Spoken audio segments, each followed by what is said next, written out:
यांची आपण जयंती या ठिकाणी साजरी करतो। या कार्यक्रमाचे अध्यक्ष आदरणीय गंगाधर पाटील, या कार्यक्रमाला उपस्थित असलेले आमचे स्नेही मित्र माजी पंचायत समिती सदस्य रमेशरावजी शिवणीकर, आमचे सहकारी आदरणीय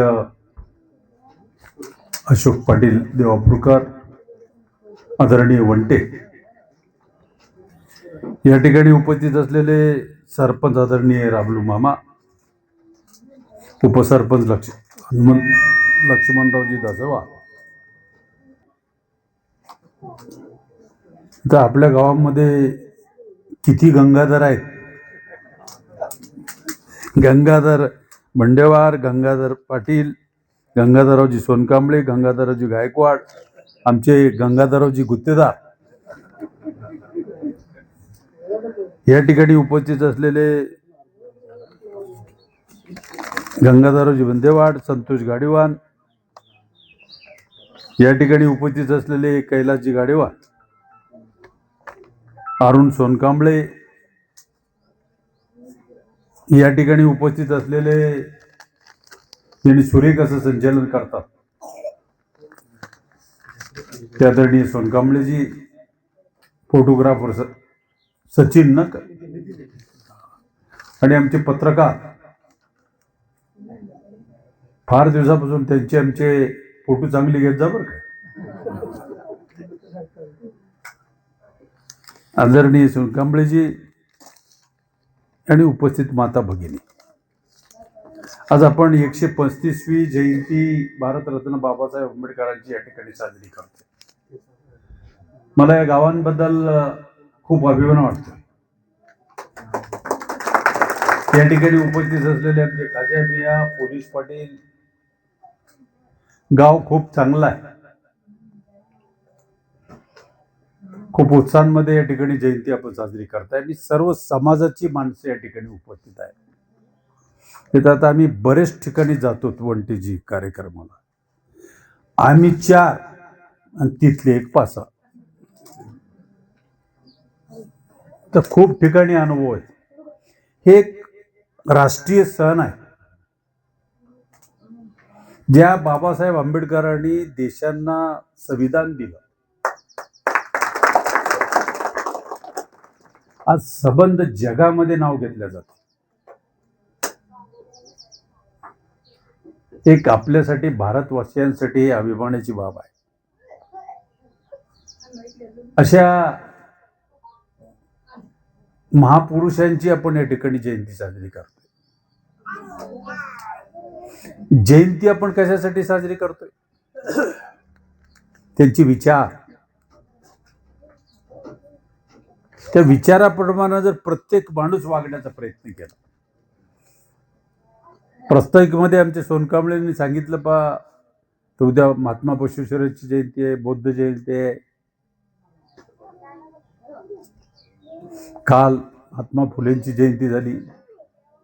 त्या महापुरुषांची जयंती आपण साजऱ्या करत असते वेळेस त्या मागची भूमिका ही आहे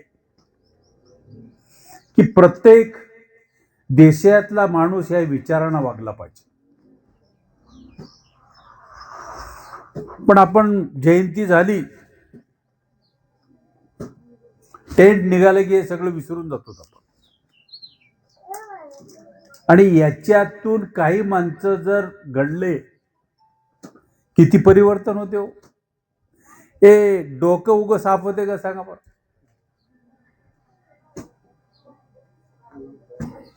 हो, आता तुम्ही शिकलेला नाही, एखाद्या डॉक्टरकडे जर गेलं, माझी बुद्धी काम करत नाही, माझ्यामध्ये संस्कार निर्माण होत नाही, मला एखादं मेडिसिन किंवा तेल आहे का? हे काही नाही। अशा महापुरुषांची जयंती जोपर्यंत आपण साजरी करत नाही, त्यांचे विचार जोपर्यंत घेत नाही, हे ब्रेन वॉश होत नाही।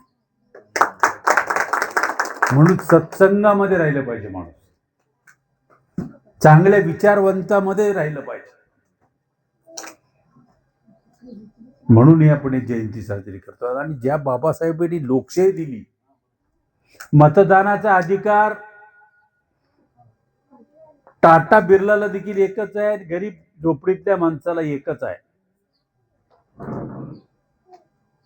आपण आपली लोकशाही कुणीकडे चालले हो? कोणत्या विचारानं चाललोत आपण? स्वातंत्र्य मिळून आझादी का अमृत महोत्सव आपण साजरं केलं, 77-78 वर्ष व्हायला लागलेत, तरी पण विकास नाही. आमचा माणूस समृद्ध झालेला नाही, स्वतःच्या पायावर उभा टाकला नाही. याची कारण काय शोधलात का तुम्ही? शोधत नाही. जोपर्यंत विकासाची दृष्टी आणि त्या मतदारसंघांची समृद्धी कशी वाढवावी अशा विचाराचे माणसं लोकशाहीमध्ये जोपर्यंत निर्माण करणार नाही, तोपर्यंत बाबासाहेबांना जे अपेक्षित आहे ते होत नाही. काय चाललोत आपण? निवडणुका आले, आता वेगवेगळी पेरणी व्हायला लागली, वेगवेगळं टेक्निक निघालंय. कसं होईल? आम्ही ज्यावेळेस 1975ला मी उभा टाकलं, पहिली निवडणूक, मी 11 निवडणुका लढवला. 55 वर्ष झाले, 11. पहिल्या निवडणुकीला फक्त 200 रुपये खर्च आलाय, सोनकांबळेची. आणि आता मला गेल्या वेळेची जी निवडणूक लढवलो की नाही, 6 महिन्याच्या नंतर आमची किती कातडे निघाले, किती रक्त निघालं, हे खूप अवघड आहे. हे अपेक्षित नाही बाबासाहेबांना. बाबासाहेबांना हे अपेक्षित आहे, माझा समाज, माझ्या देशातले बांधव हे जोपर्यंत सक्षम होणार नाही, मग त्याला काय करावं लागेल? चांगली माणसं निवडावं लागते. आता आमची परिस्थिती कशी झाली खाज्यामुळे, आम्ही सर्दी खोकल्याचे डॉक्टर, आता आमच्याकडे यायला लागले कॅन्सरचे लोक. आम्ही त्याची डिग्री ऐकू, आम्हाला ओळखू तर येणार आहे? ज्याचं त्यांनी जर काम केला, गावचा सरपंच, पंचायत समिती, जिल्हा परिषद आणि आमदार, काय राहते हो मागे? सांगा बरं तुम्ही. पश्चिम महाराष्ट्र उगी निर्माण झाला का? मी परवा त्या कटफळला गेलो होतो, बारामती जवळ आहे. काय सक्षम लोक, गरीबातला गरीब झोपडीतला माणूस समृद्ध झालेला आहे. समृद्ध म्हणजे कसं? पैसा कुठून येतो? आपण त्या परिसरामध्ये उद्योगधंदे निर्माण करणार नाही. बेकार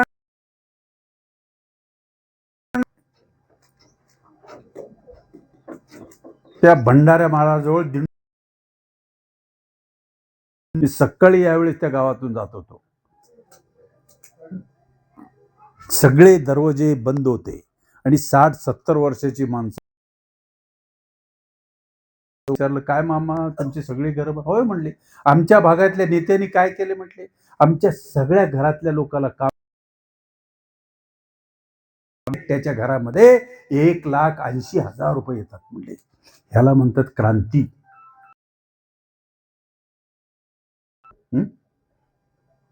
आपण काय करायला, कुणीकडे चाललो होतो? आमच्याकडल्या लोकप्रतिनिधीला जर भेटायला गेलं, तुम्ही भेटायला जावा बरं, ते ओळखा तुम्ही.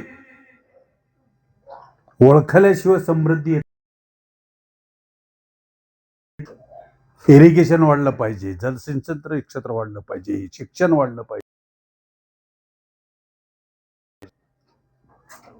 कंपन्या वाढल्या पाहिजेत. किती कंपन्या होतो आपल्या जिल्ह्यामध्ये? एकही कंपनी नाही. काय परिस्थिती आहे?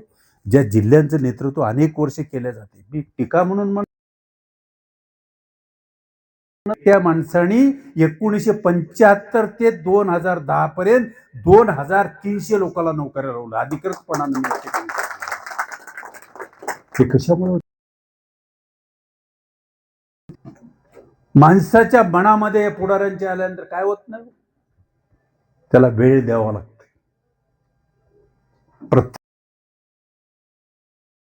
प्रत्येकाचा विकास काय हे जर ओळखलं तर देगलूर,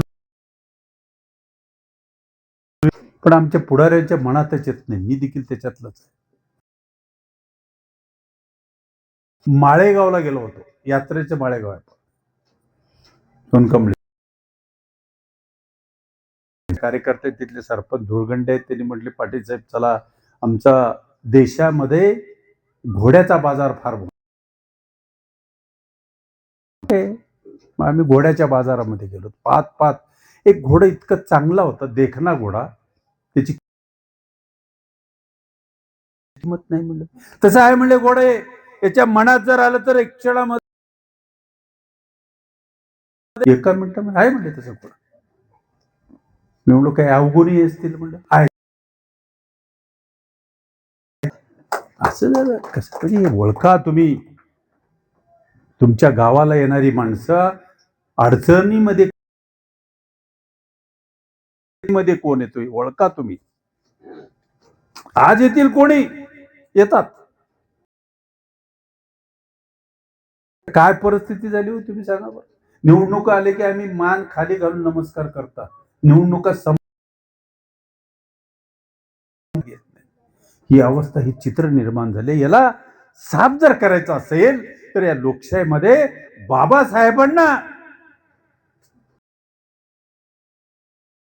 अपेक्षित आहे. ते जर करण्याचा जर प्रयत्न केलो तर फार मोठा बदल होऊ शकेल असं म्हटलं तर या ठिकाणी वावगुट.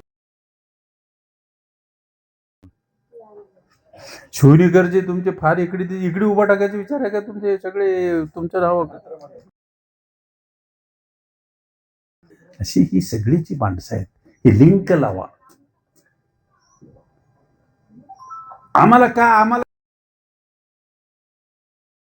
नाही तुम्ही आमच्याकडे यावं किंवा काही नाही. आमचे ते सवयच पडलेली आहे आम्हाला. माणसं आल्याशिवाय आम्हाला करमत नाही. नसतं माणसं जर नसलं तर 100 काम आणखी 18 तास काम करतो. ही आवड आहे. एखाद्या माणसाच्या दुःखामध्ये जर आपण काम केलं. परवा तुम्हाला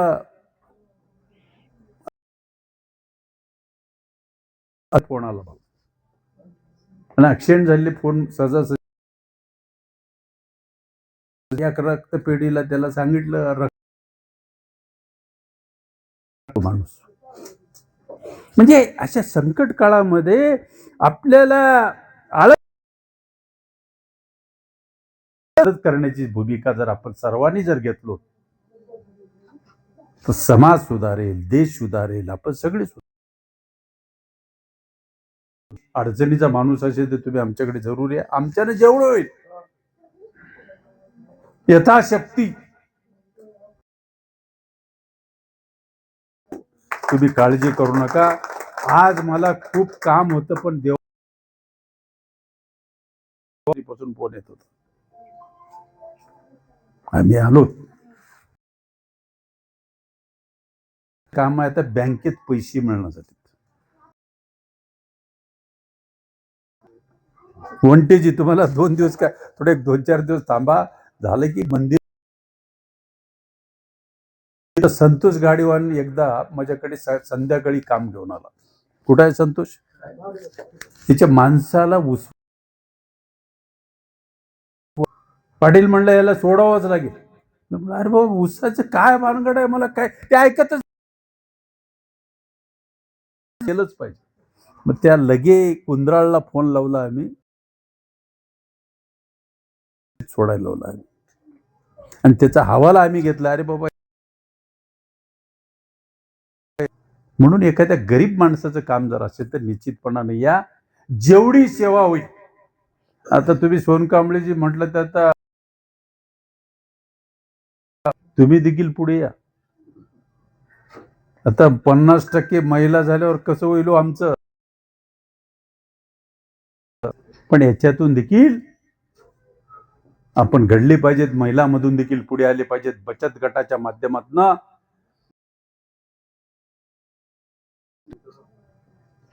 आणि पुरुषांना मी या ठिकाणी सांगू इच्छितो जोपर्यंत महिलाच्या हातामध्ये म्हणजे आपल्याला सुखी जर व्हायचं असेल. आज डेअरी व्यवसाय फार मोठ्या प्रमाणामध्ये चाललाय. हे असे उद्योगधंदे छोटे धंदे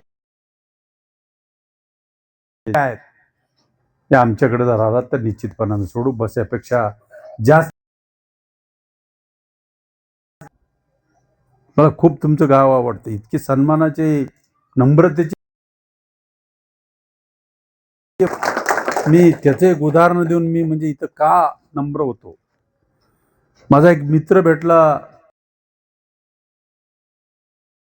त्यांनी सांगितलं की पाटील साहेब मी 65 कोटीचं घर बांधले, तुम्ही या म्हटले बाळा. 65 कोटी.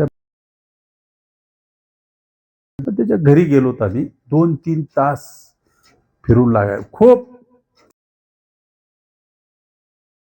तिच्या घरामध्ये माणुसकी नव्हती. 3 तास फिरलो होतो आम्ही. पट्ट्या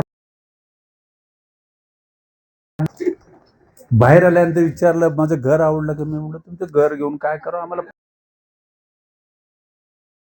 हे हे गाव तुमचं एवढं रिस्पेक्टिव्ह गाव आहे. हे आम्हाला सन्मान या ठिकाणी मिळतोय.